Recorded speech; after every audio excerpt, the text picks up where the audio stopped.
নমস্কাৰ, মই আছিলো বিনয় কাশ্যপ। আহক আমি আজি যোগাৰ বিষয়ে জানো। যোগাসনৰ দ্বাৰা কেনেকৈ এটা নিগেটিভ গ্ৰহ এটাক পজিটিভ কৰিব পাৰি।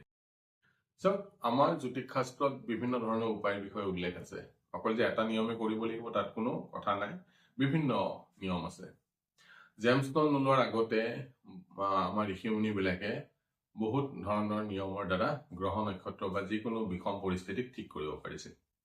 তাৰে ভিতৰত প্ৰথম আছিল যোগ অভ্যাস। যোগ অভ্যাসৰ দ্বাৰা গ্ৰহবিলাকক খুব ভালকে তেওঁলোকৰ নকাৰাত্মক শক্তিবিলাকক পজিটিভিটিত আনিব পাৰিছিল।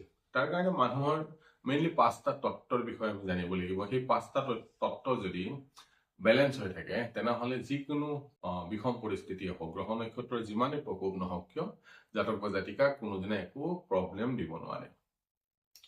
আৰু যোগ অভ্যাসৰ দ্বাৰা এইকেইটা বস্তুক আমি ঠিক কৰিব লাগে।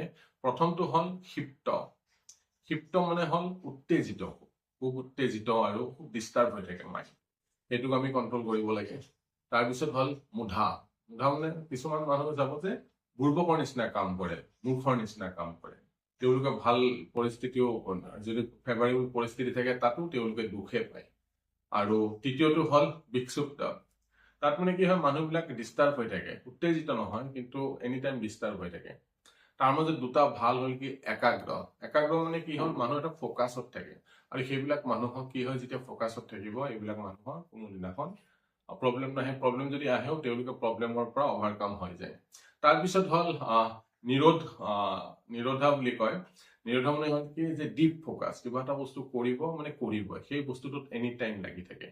এই 5টা তত্ত্ব, এই 5টা কি হ'ল, ক্ষিপ্ত, মুধা, বিক্ষুব্ধ, একাগ্ৰ আৰু নিৰোধা। এই 5টাৰ ওপৰত যদি আমি কণ্ট্ৰল ৰাখিব পাৰো তেনেহ'লে যিকোনো পৰিস্থিতিত গ্ৰহৰ যিমানে নিগেটিভ এফেক্ট নহওক কিয়, জাতক বা জাতিকাই তাৰ পৰা অভাৰকাম হ'বই। এইকেইটাক ঠিক কৰিব হ'লে আমি কি বস্তু জানিব লাগিব, জ্যোতিষ শাস্ত্ৰত ইয়াত কি আছে চাওক। ইয়াতে জ্যোতিষ শাস্ত্ৰত বা যোগাসনত ইয়াত ভালকে উল্লেখ আছে যে ইয়াক অষ্টাংগ বুলি কয়। ঠিক আছে, অষ্টাংগ য়োগা। অষ্টাংগ য়োগা যদি আপুনি কৰে, গ্ৰহৰ যিমানেই নিগেটিভ এফেক্ট আপোনাৰ ওপৰত নপৰক কিয়, আপোনাৰ গ্ৰহ নিগেটিভ এফেক্টে আপোনাক কোনোদিনে একো কৰিব নোৱাৰে। এই অষ্টাংগৰ ভিতৰত প্ৰথম পৰিব য়ম। ঠিক আছে, তাৰপিছত আহিব নিয়ম, তাৰপিছত আহিব আসন, তাৰপিছত আহিব প্ৰণায়াম, আৰু তাৰপিছত আহিব প্ৰত্যাহাৰ, যিটো বস্তু আমি প্ৰত্যাহাৰ কৰিব লাগে। তাৰপিছত আহিব ধাৰণা, তাৰপিছত আহিব ধ্যান, আৰু তাৰপিছত আহিব সমাধি। ঠিক আছে, এইখিনি বস্তু যদি আমি কৰিব পাৰো তেনেহ'লে মনত ৰাখিব যে এই বস্তুবিলাক টোটেল অষ্টাংগ বুলি কয়। আৰু এই অষ্টাংগই আপোনাৰ জীৱনত কি কৰিব, যে যদি যিমানেই বিষম পৰিস্থিতি নহওক কিয়, আপোনাক সেই বিষম পৰিস্থিতিটো নিগেটিভ এফেক্টবিলাক পজিটিভত আনিব। লাগিলে যিমানে বেয়া নহওক কিয়, ৰবি, চন্দ্ৰ, বুধ, বৃহস্পতি, যিমানে, মই এষ্ট্ৰলজি ভাষাত কৈ আছো যিহেতু আমি এষ্ট্ৰলজি ৰেমেডিৰ ওপৰত কথা পাতি আছো। ঠিক আছে, এই বস্তুবিলাক আমি খুব জানা দৰকাৰ যে অকল এটা মাধ্যমৰ মাজেদি নহয়, বিভিন্ন মাধ্যম আছে যে আমি গ্ৰহবিলাকক নিগেটিভ এফেক্টবিলাকক পজিটিভ কৰিব পাৰো। যোগবিদ্যাত এইবিলাকৰ বিষয়ে যিহেতু আছে, যোগাসনত এইবিলাকৰ বিষয়ে আছে, আৰু আমাৰ শাস্ত্ৰত এইবিলাকৰ বিষয়ে লিখা আছে। আগতে ঋষি মুনিবিলাকে এই যোগাভ্যাসৰ দ্বাৰাই নিগেটিভ বা মেলিফিক প্লেনেটক নিজৰ ফেভাৰত আনিব পাৰিছিল।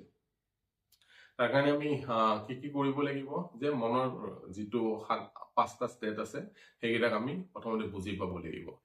সেই 5টাৰ ভিতৰত ক্ষিপ্ত, মুধা, বিক্ষুব্ধ, একাগ্ৰ আৰু নিৰোধ, এইকেইটা 5টা ষ্টেটক যদি আমি বুজি পাম তেতিয়া আমি অট'মেটিকেলি গ্ৰহবিলাকৰ বিষয়ে আমি গম পাম। আৰু তাৰ পাছত আমি অষ্টাংগ য়োগা যদি কৰো, য়ম, নিয়ম, তাৰপিছত সাধনা, আসন, প্ৰণায়াম, এইবিলাক যদি আমি কৰো তেনেহ'লে আমি তাৰ পৰা সদায় ভাল ফল পাম। আশা কৰো এই ভিডিঅ'টো আপোনালোকক জ্যোতিষ শাস্ত্ৰ বুজাত অলপ হ'লেও সহায় কৰিব, বা জ্যোতিষীয় ৰেমেডি যদি টকা পইচা নাথাকেও নিজৰ প্ৰচেষ্টাৰ দ্বাৰাই গ্ৰহবিলাকক ঠিক কৰাত সহায় কৰিব। যদি মোৰ ভিডিঅ' চাই ভাল লাগে তেনেহ'লে লাইক কৰিব, শ্বেয়াৰ কৰিব, ছাবস্ক্ৰাইব কৰিব নাপাহৰিব। ধন্যবাদ।